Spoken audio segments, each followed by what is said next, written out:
Assalamualaikum warahmatullahi wabarakatuh. Bismillahirrahmanirrahim. Alhamdulillahirrabbilalamin. Assalatu wassalamu ala sayyidina Muhammad wa ala alihi wa sahbihi wa barik wa sallim ajma'in, amma ba'du. Apa kabar pemirsa Mahika Sidoarjo? Berjumpa lagi dengan saya Miftahul Mukarramah dalam program Tanya Uma. Tentu saja sesuai dengan namanya, di samping saya sudah ada beliau Uma Ilysia Insyirah yang akan menemani kita untuk sharing mengenai haid dan juga masalah kewanitaan lainnya. Sebelumnya mari kita sapa beliau terlebih dahulu. Assalamualaikum Uma. Waalaikumsalam warahmatullahi wabarakatuh. Bagaimana kabarnya, sehat nggih Uma? Alhamdulillah sehat.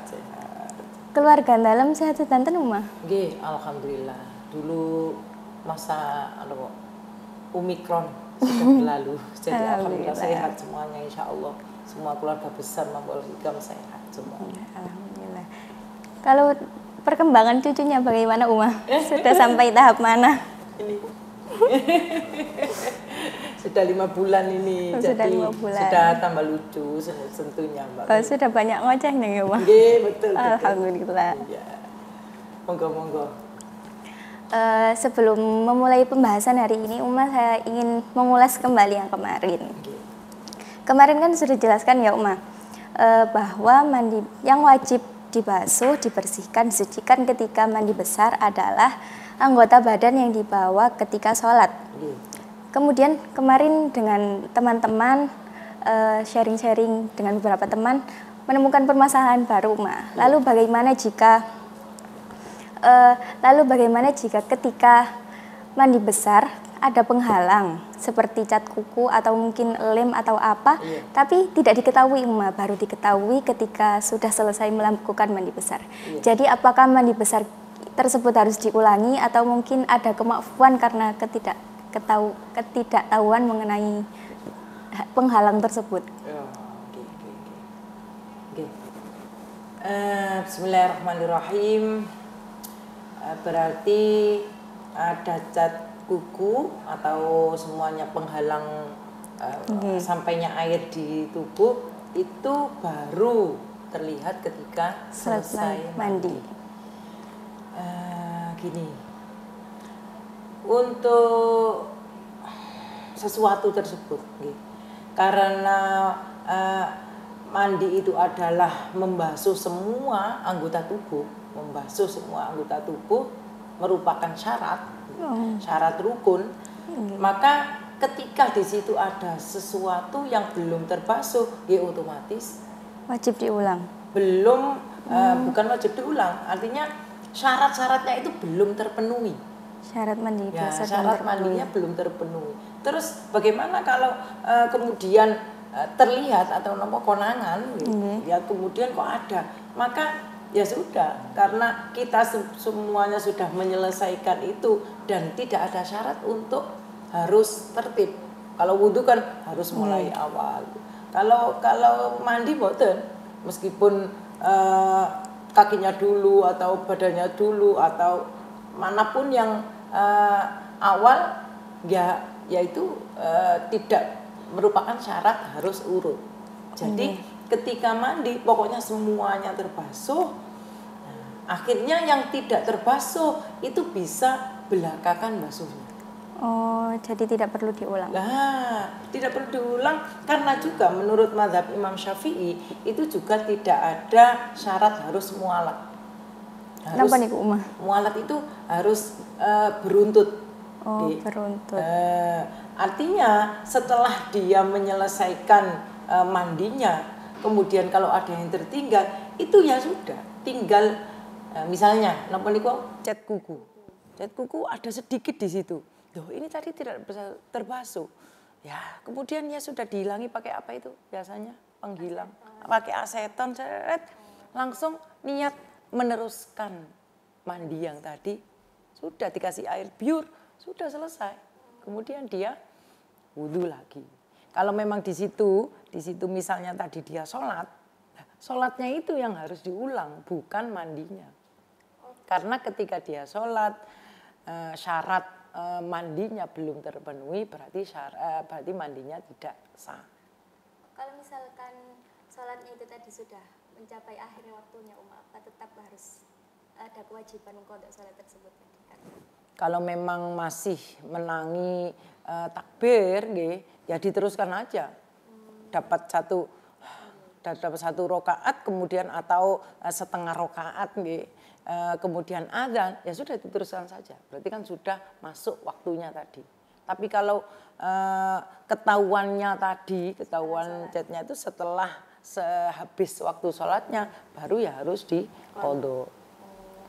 Kemarin ada yang sana begini Mbak, kalau pernah diberitahu seperti ini, kalau selama air mandinya tadi belum kering, maka cukup dibersihkan sisanya penghalang tadi. Tapi kalau ketika air mandinya tadi sudah kering, maka wajib mengulang mandi besarnya tadi. Apakah benar seperti itu, Mbak?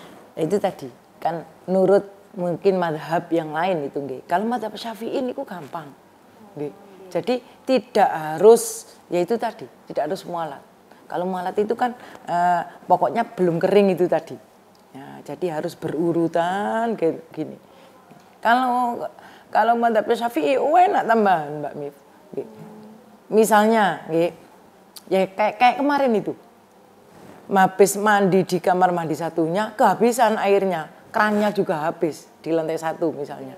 Lah itu bisa kemudian dilanjutkan setelah dia kering, pakai handuk misalnya, akhirnya kering kan semuanya.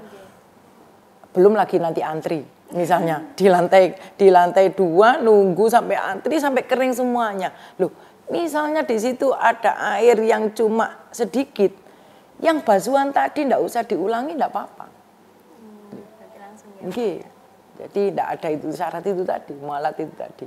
Makanya ketika ada kuku itu tadi, meskipun dia sudah melaksanakan kegiatannya, melaksanakan kegiatan misalnya sekolah gitu, misalnya ngaji, terus kemudian baru setelah ngaji dia tahu, wah enak-enak ngaji, mana nih, loh kok ada kuku di sini, kok ada cat kuku, nah itu sudah ndak apa-apa. Jadi dihilangi sama aseton, kemudian dikasih air. Kalau di situ ada aqua, pun biur, diniati nerusaken mandi yang tadi. Jadi sudah itu, tidak usah mengulang mandi besarnya. Jadi kesimpulan dari pembahasan kita yang pertama ini, hukum mandi besar ketika ada penghalang dan baru diketahui setelah mandi besar. Menurut mazhab Imam Syafi'i tidak perlu diulangi, melainkan hanya perlu menghilangkan penghalang mandi besar tadi dan kemudian disiram dengan air dengan niat meneruskan mandi besar yang sudah dilakukan sebelumnya tanpa perlu mengulang mandi besar lagi. Begitu ya, Pak? Jadi kita lanjutkan ke pertanyaan yang kedua. Bagaimana sholatnya orang istihadah ketika di perjalanan? Gitu, Umar. Mungkin tidak membawa pembalut atau mungkin seperti itu. Oh, masalahnya tidak bawa pembalut. Kalau istihadah di perjalanan selagi dia masih bawa pembalut itu masih aman, kalau misalnya enggak bawa pembalut, sekarang itu banyak Indomaret. Seharusnya ya sudah. Artinya begini, biasanya ini dibuat kesempatan memang sama orang-orang yang memang enggak disiplin dengan aturan Jadi dibuat alasan enggak bawa pembalut lah, kemudian ribet lah begitu pakai ganti, pakai bagaimana, sehingga kadang-kadang menyepelekan, sehingga orang-orang yang istihadah sedang melakukan perjalanan itu biasanya pun diqadhai. Gitu Masalahnya biasanya begitu. Nah, padahal Mbak Mif, sholat itu adalah suatu yang wajib dikerjakan. Dimanapun berada, dalam keadaan apapun. Sholat nih kenapa sakit, dalam keadaan sakit mau lu itu harus tetap melakukan sholat. Apapun keadaannya. Sampai sholat dengan berdiri tidak bisa, duduk tidak bisa, sama berbaring tidak bisa, miring tidak bisa, sama dengan isyarat tidak bisa, disolati. Ya gitu kan. Jadi ya tidak ada alasan untuk itu. Tidak ada kemudian ngodok lah. Kalau memang dia misalnya terpaksa misalnya tidak ada masjid, kemudian tidak bisa turun, itu pun harus dilakukan dengan sholat hormat waktu. Jadi orang yang sakit berat pun tetap disuruh melakukan sholat. Nah, itu kalau memang terkendala dengan wudhunya, terkendala dengan pakaiannya misalnya najis, itu pun tetap harus melakukan sholat, tapi sholat hormat waktu. Karena misalnya syarat-syaratnya tidak terpenuhi seperti itu tadi, maka tetap sholat hormat waktu. Nanti dia harus berkeyakinan nanti kalau saya sudah sembuh, nanti akan mengqadainya lagi. Oh, berarti sholat hormat waktu itu tetap ada kewajiban untuk Nggih, betul. Jadi hormat waktu niku dalam keadaan apapun dia ya. Nggih, meskipun najis, meskipun tidak ada wudhu, meskipun tidak menghadap kiblat misalnya kalau dalam perjalanan, itu tetap gewes apa yang ada itu dia lakukan. Pun.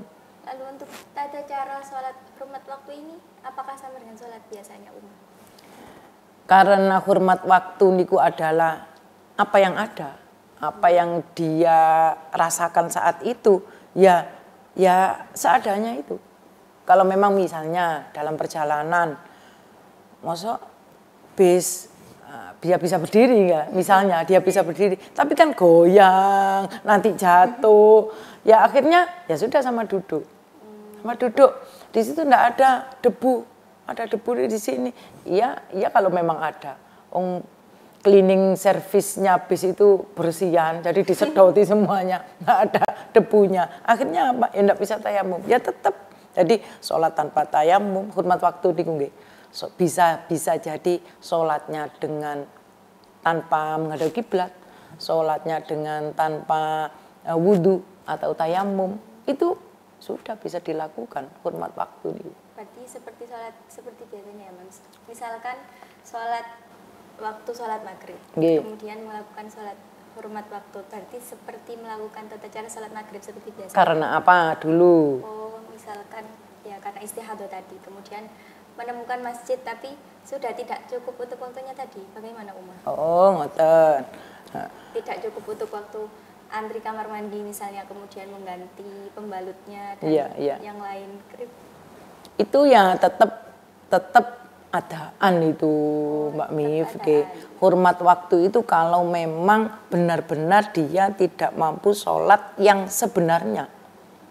Misalnya dalam perjalanan, ketika sakit, ketika di atas pesawat. Kalau memang menemukan masjid, menemukan air, ya sholat seperti biasa. Cuma itu nanti kodok sama adaan ngoten ae, kodok sama tidak ngoten ae pun. Kalau hormat waktu itu saya kira cuma ya itu tadi perjalanan sakit. Untuk istihadah lebih ketidaknya ya, Umar. Kalau istihadah, kalau istihadah itu tidak ada alasan untuk dia menyepelekan sholatnya. Jadi kalau memang dia tidak membawa softtek, ya sudah di situ banyak Indomaret dan toko-toko kecil, toko-toko kecil itu banyak sekali kan, ya sudah berhenti. Kalau memang, nah ini yang jadi kendala kan ketika dia tidak membawa mobilnya sendiri, bis, kereta api kan ngoten niku sih. Tidak bisa berhenti. Nah itu yang membuat dia harus hormat waktu. Jadi tidak ada hubungannya dengan karena alasan tidak membawa softtek. Itu alasan karena memang tidak bisa berhenti. Kalau kereta api kan mboten saged. Asar kudu berhenti nang masjid iki. Ambek masinis ditotok ngoten. Enggak bisa. Jadi kesimpulan untuk pertanyaan kedua ini, bagaimana sholatnya orang istihadah dalam perjalanan?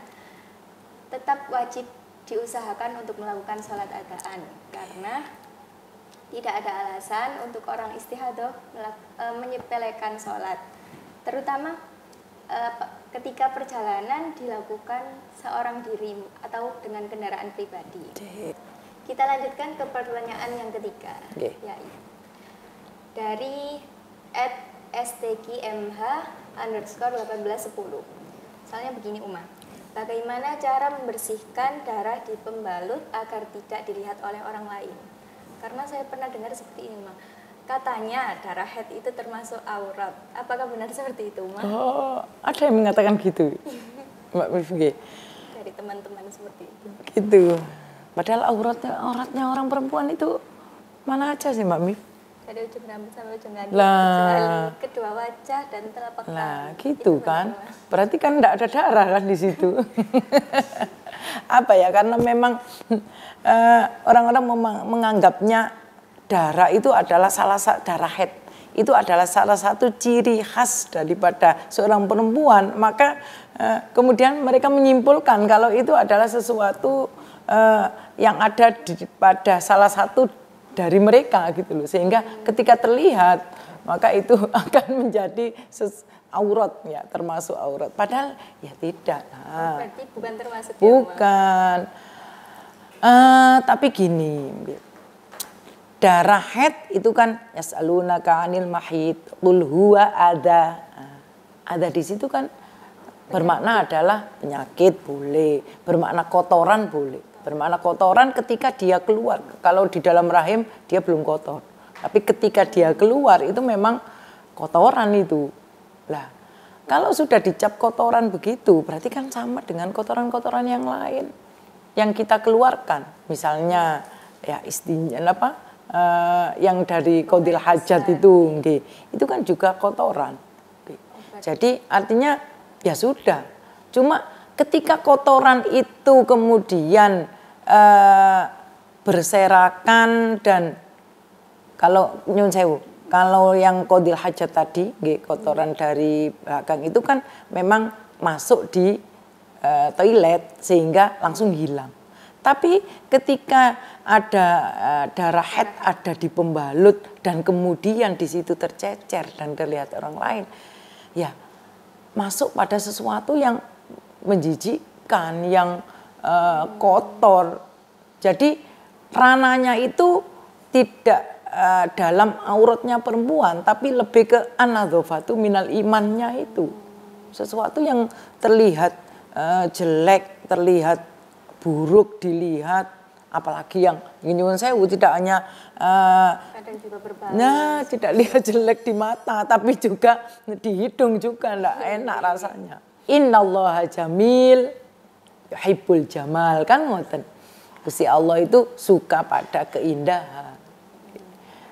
Gusti Allah sendiri itu adalah jamil dan suka kepada keindahan. Tapi kenapa orang perempuan yang haid kemudian pembalutnya langsung dibuang di sampah, yang kemudian diangkut oleh petugas kebersihan, biasanya kan begitu, nggih. Diangkut oleh petugas kebersihan, kemudian terlihat di situ sesuatu yang menjijikkan dan juga berbau. Itu alangkah status kewanitaannya itu bisa nanti tercemar kan sama dengan begitu. Jadi lebih ke bagaimana kita itu membuat itu menjadi sesuatu yang tidak jorok. Status perempuan sebagai orang yang bersih niku tetap terjaga. Terus bagaimana caranya? Berarti pernyataan bahwa darah haid itu termasuk aurat salah Tuh, ya, nggih, Uma? nggih, tidak itu. Tapi dihukumi seperti kotoran-kotoran. Ya, nggih. Nah, lebih baik kita simpan, lebih baik. Nah, padahal itu di zamannya Rasulullah itu orang perempuan itu memang ada yang pakai kain yang kemudian tidak dipakai lagi. Itu kemudian dibuang di sumur tertentu. Sumur khusus pembuangan. Iya. Sumur budoah. Sumur budoah itu biasanya dibuat ya gitu, buang kotorannya orang yang haid, buang bangkainya hewan itu dibuang di situ. Artinya semasa zaman Rasulullah itu juga ada yang seperti itu. Tapi ada juga yang kemudian yang kain yang kemudian langsung dicuci kemudian dipakai lagi. Nah, itu Itu kalau memang dulu ndak ada softtek nggih, yang sekali buang gitu, sehingga mereka memberdayakan lagi kain yang ada, sehingga dicuci terus kemudian dipakai lagi, dicuci dipakai lagi. Ya mungkin itu lebih terjaga. Nggih. Tapi ya itu lagi zaman Rasulullah saja ada sahabat-sahabat wanita nggih, yang juga ada yang seperti itu. Tapi yang sekarang karena memang tidak ada kain yang berulang-ulang dicuci seperti itu tadi, ya sudah pakai softtek yang sekali buang ya sekali buang langsung dibuang, tidak apa-apa. Tapi untuk cara membersihkannya sendiri, apakah ada tips mungkin saja ada pilihan untuk softtek? Kan ada yang gel, ada yang non gel, apakah ada pengaruhnya gitu Uma? Bisa jadi. Kalau softtek yang tidak daya serapnya tidak tinggi, itu mungkin nanti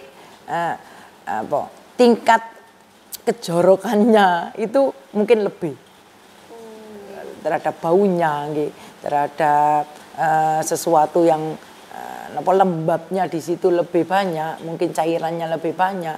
Itu ya sebisanya cari yang lebih daya serapnya lebih tinggi. Lalu bagaimana Uma? Kan kita memilih yang untuk menjaga kesehatan. Kemudian misalnya darah head kita ini berbau.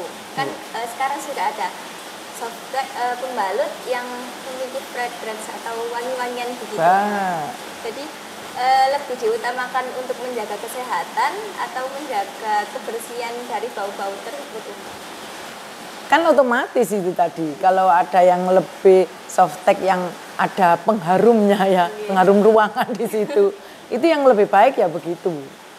Tapi ada yang memilih untuk dicuci itu ya juga lebih baik. Jadi ini lebih ke anadofatu tadi kan Mbak Mif. Jadi misalnya dia pingin kotoran itu tidak terlihat oleh orang lain, jadi ya bisa jadi kemudian dia cuci softtek itu, kemudian dia buang, itu lebih baik. Ada wanita-wanita yang pokoknya dibuang aja. Buangnya itu tetap dalam rangka biar lebih tersimpan, biar tidak terlihat orang lain. Digulung begitu itu nggih. Digulung, dilempit dengan koran, atau di situ dengan plastik kresek itu ya lebih rapi, lebih tertutup, itu juga lebih baik. Itu Mas, lebih ke pertanyaannya seperti ini. Gimana? Maksudnya untuk ke an-nadhafatul minal iman, dengan kita memakai softtek yang fragrance tadi, maksudnya untuk menjaga darah kita lebih berbau.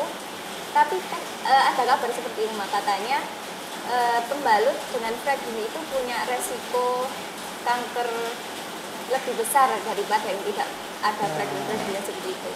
Itu sudah terbukti di kesehatan itu. Kalau memang masih kabar. Masih kabar.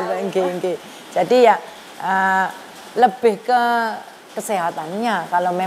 Kalau memang masalah itu tadi yang dipertimbangkan di kesehatan dan kebersihan, lebih ke kesehatan kita yang lebih diperhatikan. Tapi itu tadi ditelusuri dulu loh, jangan menjustis dulu sebelum kita benar-benar akurat itu tadi tentang kesehatannya. Jadi tetap diutamakan untuk kesehatan kesehatannya. Betul. Untuk kesimpulan pembahasan yang ketiga ini, bagaimana cara membersihkan darah di pembalut agar tidak dilihat oleh orang lain. Tidak ada hukum yang mengikat. Boleh dibuang, boleh dibersihkan terlebih dahulu maupun dibuang secara langsung. Tapi kembali lagi, lebih baik dibersihkan, lebih bersih, lebih baik karena an-nadhafatu minal iman. Terus. Ya, itu tadi pembahasan terakhir program Tanya Uma kali ini. Bagaimana pemirsa Mahika Sukarejo? Tunggu apa lagi sekarang? Kirim pertanyaan Anda di sosial media kami baik YouTube maupun Instagram Mahika Sidoarjo. Saya Miftahul Mukarramah dan Uma Ilusya Insyirah mohon undur diri. Kurang lebihnya kami mohon maaf. Wassalamualaikum warahmatullahi wabarakatuh.